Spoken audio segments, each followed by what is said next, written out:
सह वीर्यं करवावहै तेजस्विनावधीतमस्तु मा विद्विषावहै।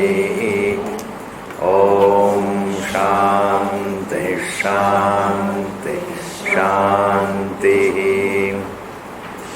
श्रुतिस्मृतिपुराणानाम् आलयं करुणालयं नमामि भगवत्पाद शङ्करं लोकशङ्करं शङ्करं शङ्कराचार्यं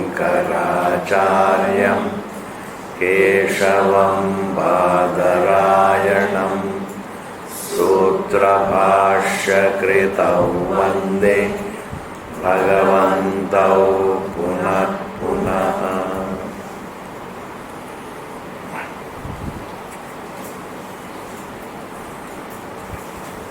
So, we are doing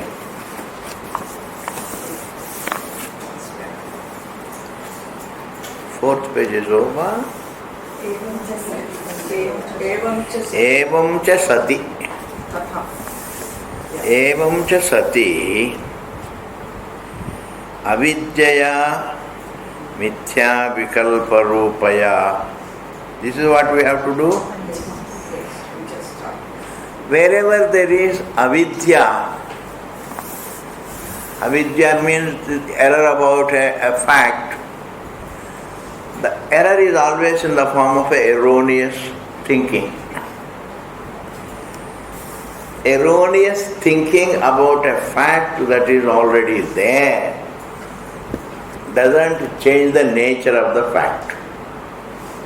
This is what we say, it doesn't affect the nature of the fact. One is thinking, the other is a fact. I think it is a snake, but it happens to be rope. It doesn't affect its nature. Therefore, this is also a very, very serious matter. My thinking about ourselves doesn't change our nature. The nature is that it is Satyam, Jnanam, Anantam. The nature is existence, to be and to be unlimited and to be awareness, Satyam, Jnanam, Anantam. Therefore the nature of our being is not affected by our thinking. Thinking cannot be clubbed with being. Thinking cannot be an attribute of the being.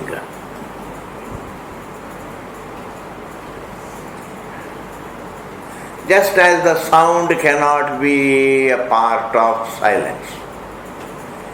The sound may presuppose silence. Without silence, the sound can't exist. The sound may presuppose silence, but the sound is not a part of silence. Similarly, the thinking presupposes a fact. Thinking presupposes the being, but the thinking is not a part of the being. That's why it is said, avidyaya mithya vikalpa rupaya yatra yadrupatva adhyasaha yadharmavatva adhyaso va tatkritena gunena va doshena va anumatrena pi vikalpa aspada bhutam tadvastu na paramarthataha sambadhyate. The vastu is not affected by the adhyasa. Whether it is dharmi adhyasa or dharma adhyasa. Whether it is guna or dosha. I mistake myself to be the form. I lend my conscious identity. My conscious identity is equated with the form. But the form doesn't actually become conscious. Similarly, I feel I am the form. The idea that I am the form doesn't make me a form. The idea that this form is conscious doesn't make it actually conscious. It is a misconception. Even to think that the body is conscious is an error. The body is inert. Similarly, the aham, the atma, is not a form. It is conscious. To be conscious is not a form. Conscious identity and the identity of a form are two different things. And therefore here it says, na paramarthataha sambadhyate. Now one may start thinking, fundamentally there is neither the body becomes conscious nor the self becomes a form. It's all right. Neither the form becomes conscious nor the self becomes a form. That is fundamentally. But maybe topically they become each other. Notionally they become each other. This phrase, this expression also is wrong. Notionally they don't become each other. They don't become each other at all. I have a notion that they become. That the body is conscious is a notion. That I am a form is also a notion, is adhyasa. Notion means adhyasa. It is anadi adhyasa. Because it is within this adhyasa even the idea of time is. Outside dehoham there is no time. Outside dehoham there is no universe. Outside dehoham there is no sansara. Therefore, if time itself is within the dehoham, then the idea of dehoham cannot be traced to time. This is a very serious matter. The idea that I am born also can be traced to dehoham. Not that I am born, therefore I am dehoham. In the idea that I am deha is felt the idea that I am born. The birth can be traced to deho. The idea of birth. The idea that I will be gone, I will die, also can be traced to this dehoham idea. Therefore, adhyasa is the reason for birth. Adhyasa is the reason for the notion of birth. One notion becomes the reason for another notion. The notion that I am the form leads to another notion that I am born. A notion cannot lead to a fact. A notion cannot lead to a fact. A notion leads to another notion.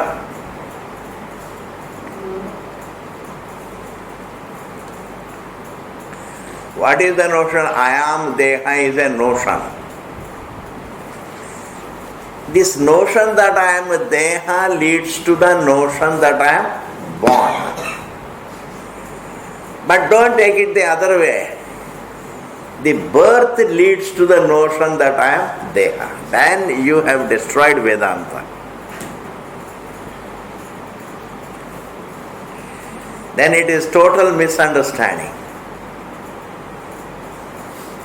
The birth doesn't lead to the notion that I am deha. The notion that I am the deha leads to the notion that I am born. Therefore, the notion that I am born can be traced to the equation, adhyasa. The idea that I will die also can be traced to dehoham. But dehoham cannot be traced to any time. Dehoham cannot be traced to anything. Dehoham can be traced only to non-understanding of one's existence. Dehoham is due to non-discerning between aham and deha. When I don't see the difference between aham and deha, when I don't see the difference between aham and deha, I take the aham as deha. And therefore, time can be traced to dehoham. Jagat can be traced to dehoham. But the dehoham cannot be traced to any detail. Every detail can be traced to dehoham. Dehoham cannot be traced to any detail.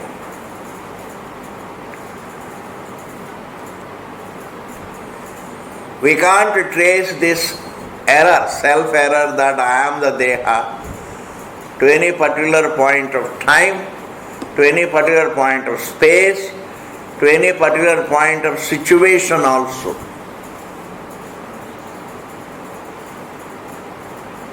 This dehoham can be traced only to ignorance, that is, I don't discern. Confusion can be traced to lack of clarity. Lack of clarity, I don't see clearly, therefore I get confused. Lack of right knowledge leads to the wrong knowledge. There is lack of samyak jnanam leads to mithya jnanam.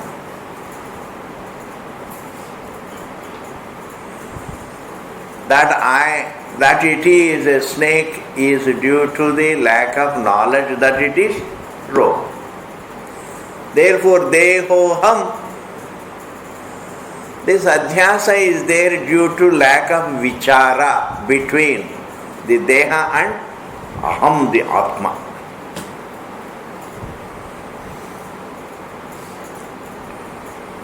And therefore,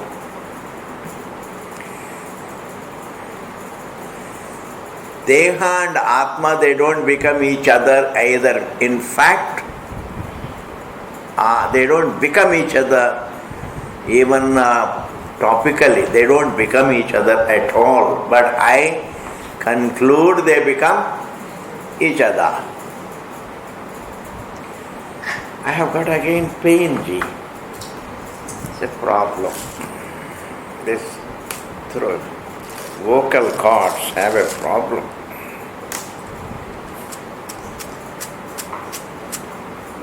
Can't. Something or the other goes. Okay. तथा च आत्म चैतन्य अध्यास कृतेन प्रत्यक्त्व ज्ञातृत्व लक्ष्य. See, here are two words. One is pratyaktvam. Pratyaktvam means to be the subject. And the other is jnatritvam, to be aware of, to be the knower of. Jnatritvam, trich pratyalaya. Now when I say I am the form, I am lending my subject identity to the body. And my conscious identity also I am lending, as it were, it is imposed on the deha. My subject identity is imposed on the deha. My conscious identity also is imposed on the deha. It is imposed, but the body doesn't become the subject. The subject is in equation with the body, but the body doesn't become transformed into the subject.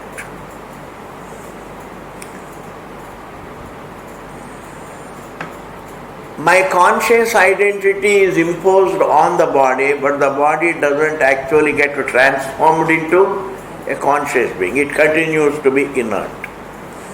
Similarly, the inertness of the body is imposed on the self. But even though the body imposes its inertness on the aham, and I say, I am deha, I am ascribing the inertness of the body to myself, but still the Atma does not actually become inert. So the inertness of the body is the dosha, and the conscious identity of the Atma is the guna. The nature of the Atma is the guna. It doesn't become the guna of deha. And the inertness does not become the inertness which is the dosha of the deha, doesn't become the dosha of the Atma. Therefore they can't really exchange each other's qualities. The truth and the error cannot exchange qualities. Sand and mirage cannot exchange qualities. The sand remains the sand despite the perception of the mirage. I see the snake in the rope, but the rope doesn't become actually a snake.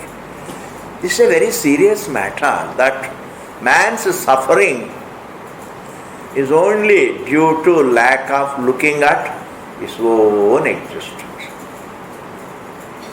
He looks at himself as a biological individual, all right. He looks at himself as a biological individual, but he doesn't look at himself as a conscious being. As the one who is conscious of the three states, as the one who is the experiencer of the three states.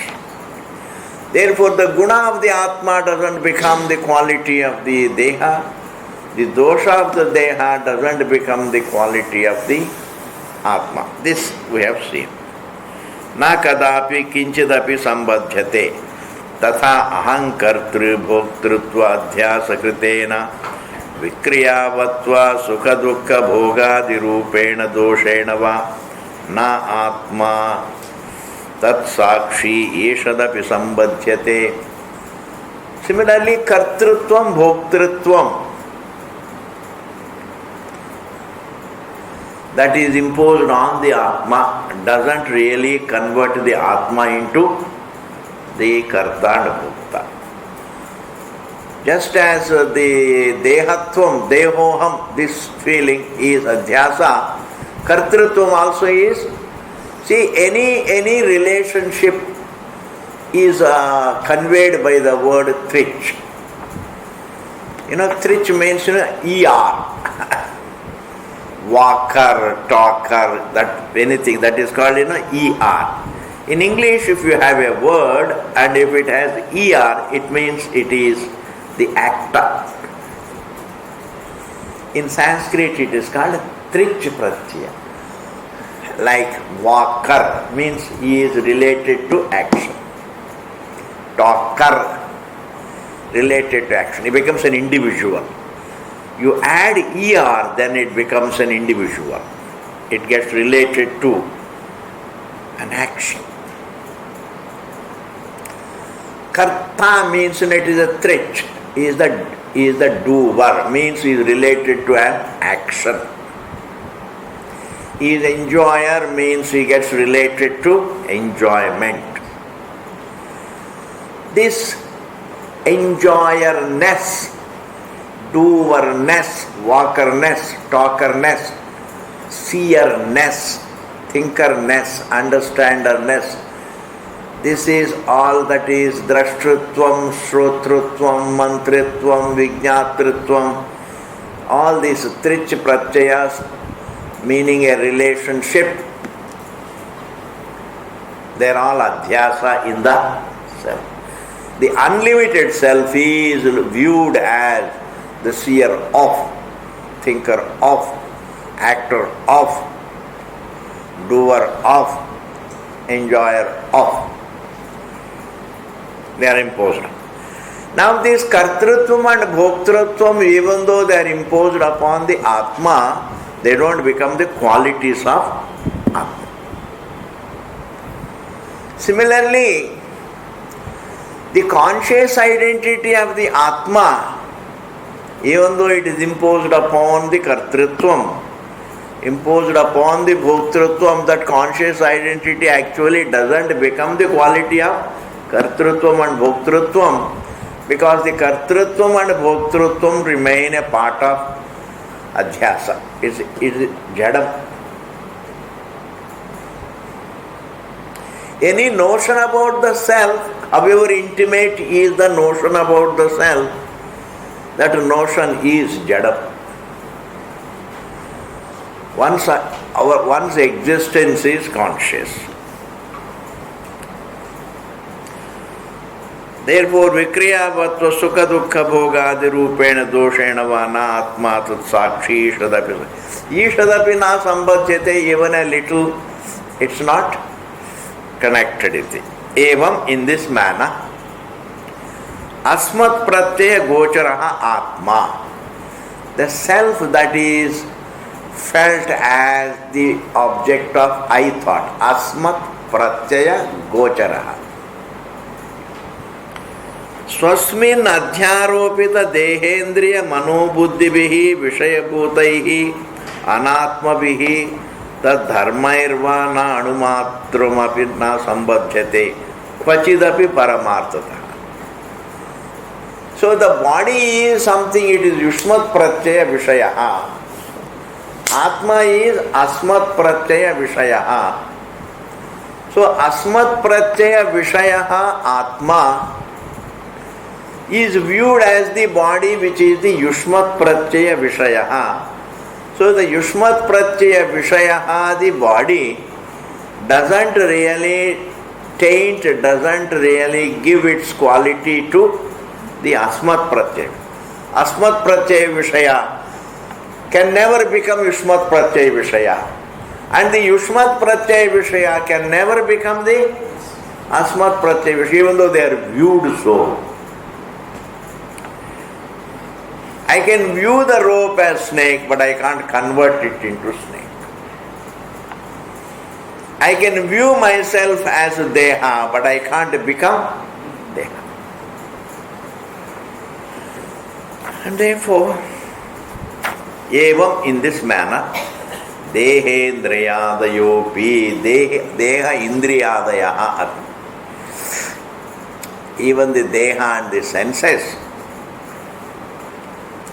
Swasmin Adhyaropita Chaitanya Rupi. The conscious identity of the self is imposed upon the senses, but that conscious identity felt in the senses does not belong to the senses. The conscious identity that is felt in the senses, the consciousness that is felt in the senses doesn't belong to the senses. The eyes look conscious, the ears look conscious, the senses look conscious, the faculties look conscious. But that conscious identity doesn't belong to the sense. It belongs to the Aham, the Atma, the self, the seer. Atmatva rupena va dharmena na paramartataha eva chit swarupa atma swarupa vasiru. The senses don't become the I, nor do they become conscious, even though I take myself to be the senses, but the senses don't become the I, nor I become the senses. They can't become each other. They can be mistaken for each other, but they can't become each other. Becoming is a transformation that's not possible, that's not evident. I mean, we can always accept anything provided it is evident. Each becoming the other, each losing its nature, what is inert by nature cannot become conscious by nature. A thing cannot lose its nature. The body changes, suddenly it cannot become eternal. The eternal self is in equation with the body. In fact, the one who says, I am Deha, the one who is in equation with the form is none other than the eternal. The self is eternal. It is the eternal that is equated with the body, the non-eternal. But the non-eternal body doesn't become eternal, nor the self becomes non-eternal. Because the Swarupa cannot be lost. This is something very interesting in Vedanta. Their fundamental principle is very sane. The Vedanta's fundamental view is very sane. That means no fact can lose its nature. No matter how you think of it, no matter what you think of it, it doesn't lose its nature. If something is changeful by nature, the body changes by nature, but it cannot become changeless. And the consciousness doesn't change by nature, it is changeless by nature. And no matter what you do, it cannot change.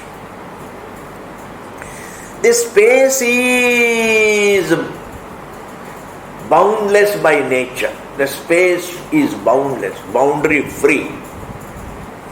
No matter how many horizons you see, how much roof you see, but they are all not boundaries. The boundary free space cannot have boundaries.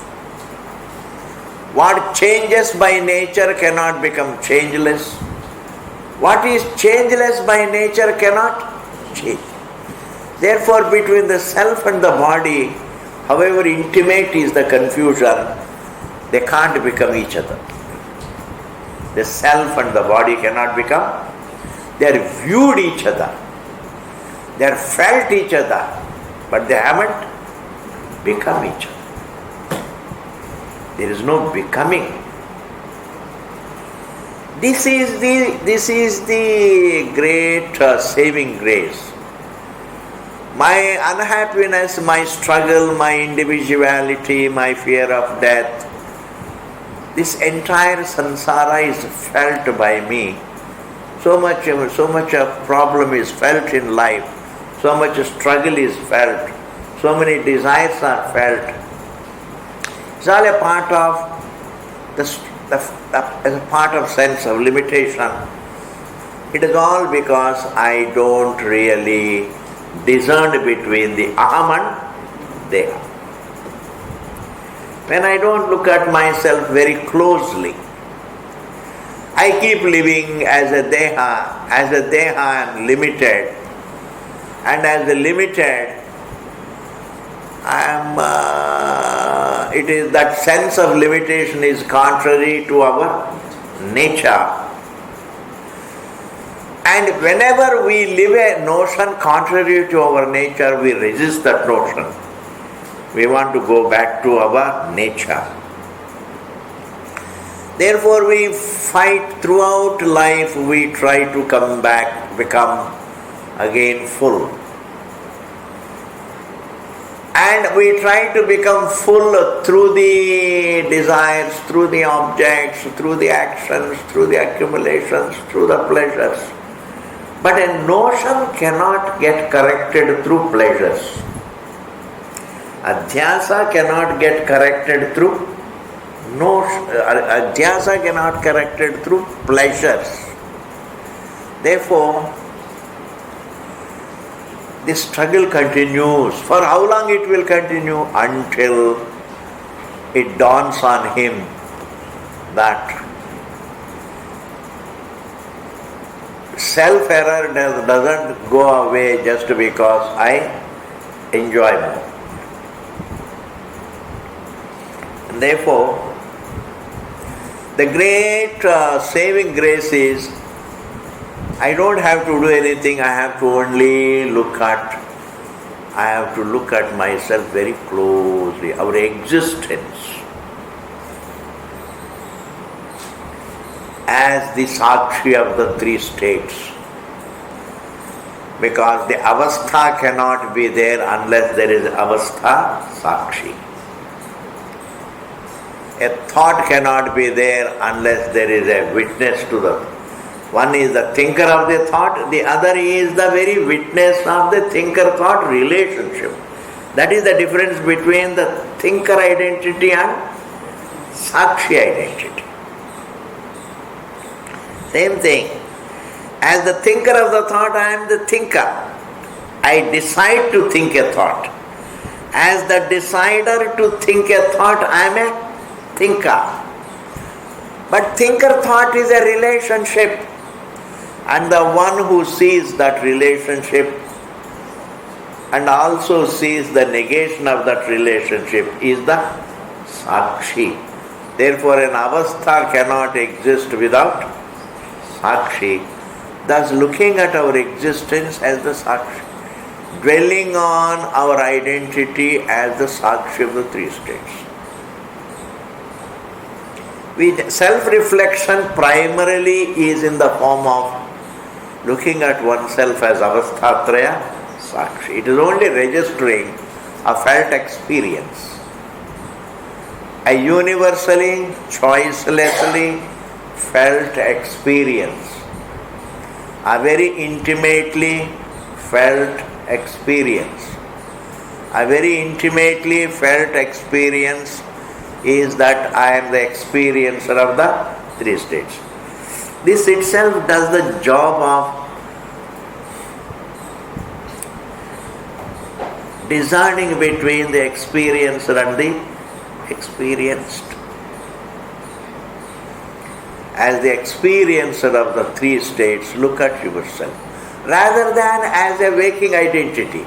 I am an officer, I am a father. These are all waking notions. These are all really the notions that are Sadi. Sadi means born in time. At a given point of time I become a father. At a given point of time I become a son. At a given point of time I become a husband. At a given point of time I become an officer. At a given time I become old, etc. These are all Sadi. Sadi means they have beginning in. All the waking labels about ourselves, all the waking labels about ourselves have a beginning in time. They are not eternal. These labels are all, they have a beginning in time. But this identity that I am the experiencer of the three states. I experience the waking state, dream state, and even the state of their negation, a state of oblivion, even a state, thought-free state. Waking is a state of thought. A dream is a state of thought. Deep sleep state is a state of freedom from thought. Death also is a state of freedom from thought. Prior to birth also is a state of freedom from thought. What is the difference between freedom from thought and freedom from thought? What is the difference between one colorless crystal and another colorless crystal? Kya farak hai ji? In the Nirvisesham, cannot be any difference. Freedom from thought is Nirvisesham. There are no attributes. Therefore, in the deep sleep state, we are free from thought. In the death also, one is free from thought. Prior to life, prior to taking this form also, one is free from thought. But we experience freedom from thought also. That means the one who experiences freedom from thought definitely cannot be absent. The one who experiences the absence of thought cannot be absent. We have to account for it. See, the waking state is there, I am experiencing the presence of the waking state. I am there experiencing the presence of the dream state. I am also there experiencing the absence of the two states. As the experiencer of the absence of the waking and the dream, as the experiencer of freedom from both, he is called the experiencer of the oblivion, experiencer of the great negation of the name and form. The experiencer of the oblivion has not gone into oblivion. That is eternity. That is eternal. The experiencer of the three states is. Therefore, self-reflection is more in the form of looking at oneself as the experiencer of three states. That will do the magic. That is what does the magic in life. You can have the insight into your glory. You can have an insight into your great glory by looking at your existence as the experiencer of the three states. Not dwelling upon our waking labels. I come back home, I dwell on my waking identity that I am an officer. These are all called Sadi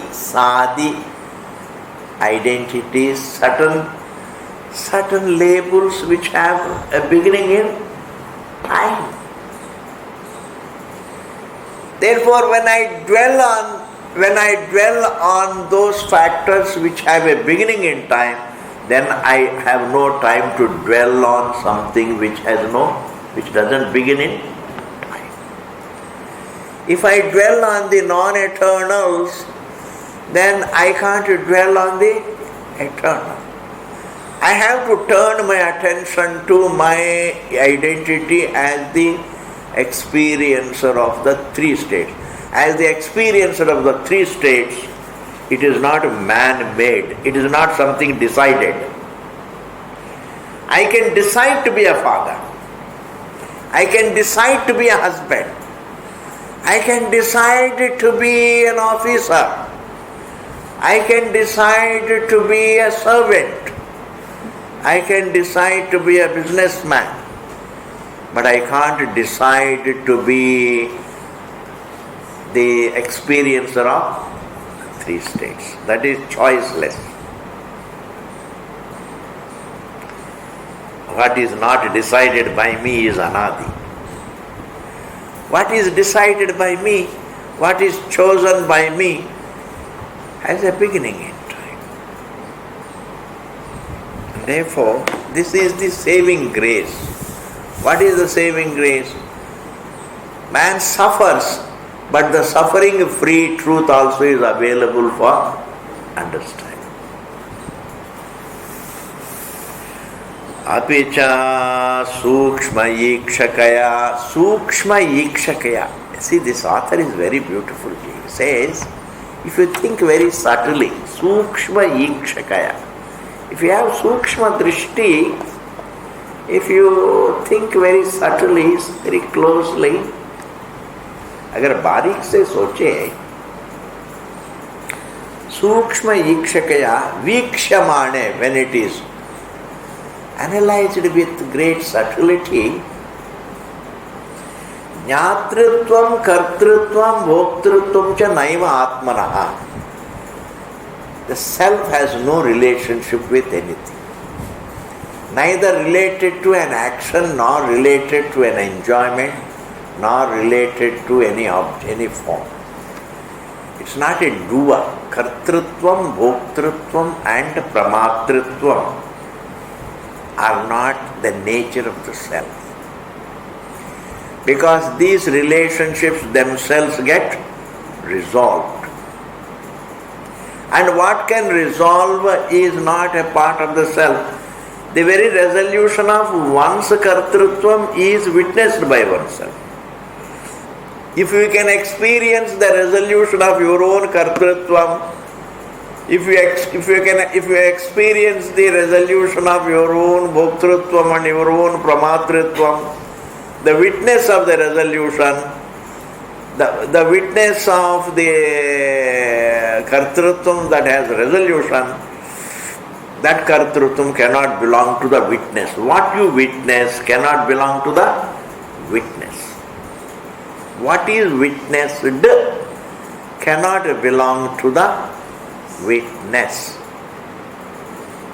The observed cannot be a part of the observer, cannot be an attribute of the observer. This is also great reflection. It can give you a breakthrough. If you look at it, what I see cannot be an attribute of the seer. Like a form cannot be a part of the seer. Therefore, there is total contrast between the subject and the object. Like tamaha and prakasha, as Bhashyakara puts it. Like light and darkness. Therefore, naiva atmanaha. So this kartrutvam and bhoktrutvam cannot belong to the Atma. Nor can they belong to the Jadam. This is amazing. Ji. Body cannot do on its own, body can't enjoy on its own, body can't know on its own, body can't be conscious on its own. Atma also cannot, by nature cannot do or cannot. Neither the self can do on its own, nor the body can do on its own. Then what is this doership? The equation of the truth with the form brings about a sense of doership. Napi anatmanaha sambhavati avikriyatvad atman. The self has no change and therefore it cannot become a doer. It cannot renounce its unrelated nature and become a doer. A non-doer cannot become a doer. An inert also cannot be a doer. Avikriyatvad atmanaha acetanatvat. And also the body being acetanam, it cannot do. The self being actionless, the self being silent, it cannot also do.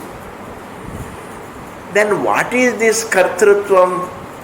Avidya pratyupasthapita anrita swabhavatvacha anatmanaha. And therefore it is in the form of a confusion between Atma and Deha. It is avidya born. Kartrutvam is avidya kalpitam. Itself can be an avidya, or you can say it is avidya kalpitam. Rajju sarpa perception, seeing the sarpa in the rajju can be avidya, or it is avidya kalpitam. आज के लिए इतना ही काफी है. I am having acute pain. Something is there. These vocal cords are creating problems. Okay, we will continue it in the next class. Hopefully, I will be all right tomorrow. Not feeling very.